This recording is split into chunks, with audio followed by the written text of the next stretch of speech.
Welcome back to This is a Commander channel, where this is a Commander channel, and today I'm going to talk about Commander, Tough Rules, and Cool Interactions, episode 105.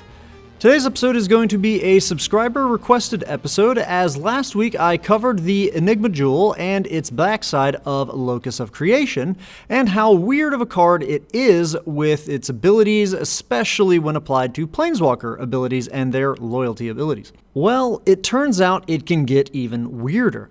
I had a question from Godet91, and I hope I said that right, and they were saying, I have a question about linked abilities with the Locus of Enlightenment. Say I exiled Arcslogger, Asmodeus, and Karn Liberated to craft the Locus.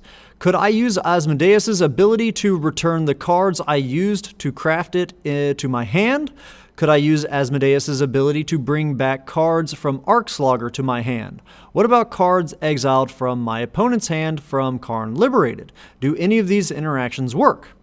It was such a good question that I just had to make this follow-up video to it, as it is something that I didn't think of when making that video, and I didn't see anyone asking a question about linked abilities on places like Reddit and such when I was doing my research for that video to find questions that people were asking.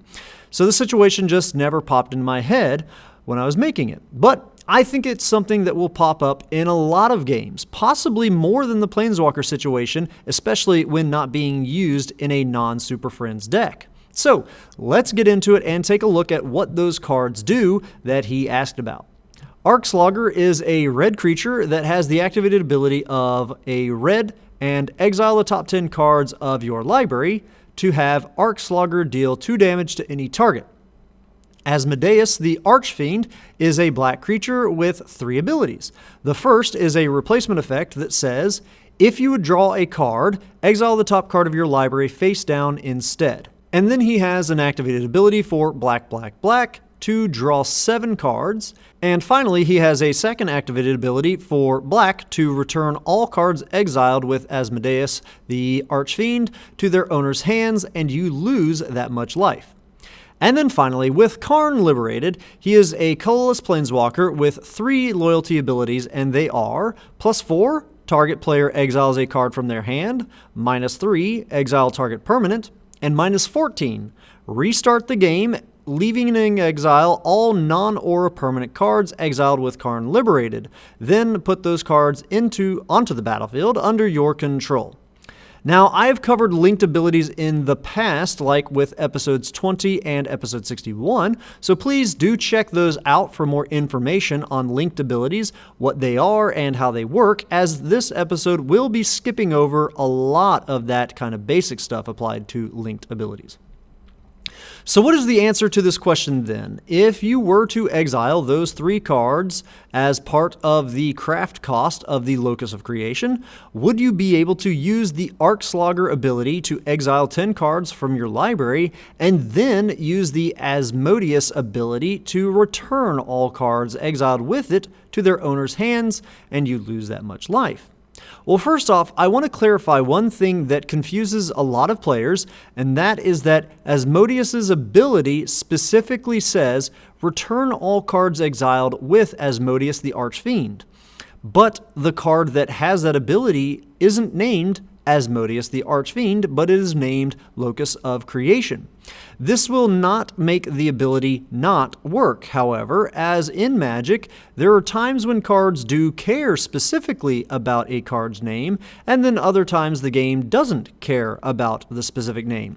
If we look at the comprehensive rules under section 201.5, we can see that text that refers to the object it's on by name means just that particular object and not any other subjects with that name, regardless of any name changes caused by game effects. So practically speaking, that ability on Asmodeus actually reads like, return all cards exiled with this object to their owner's hands, and you lose that much life.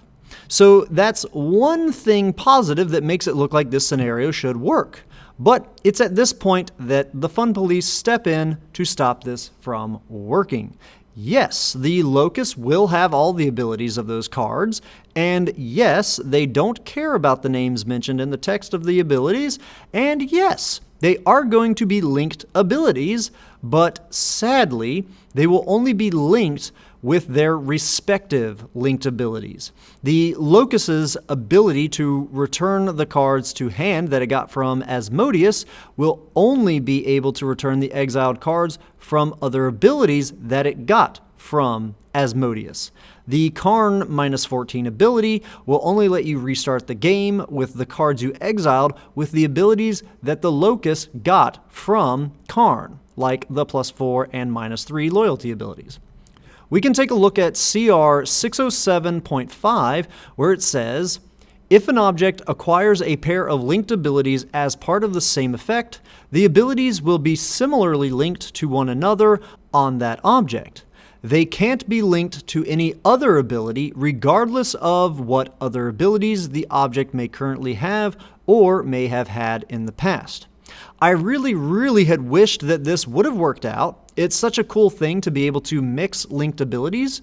Who knows, maybe one day this changes, as there isn't really a common thing. This doesn't come up all that often in games, but as it becomes more common, as more cards are printed that allow for these kind of shared linked abilities to be on the same object, maybe the comprehensive rules would be updated, but I'm sadly not all too hopeful or optimistic that that would be the case.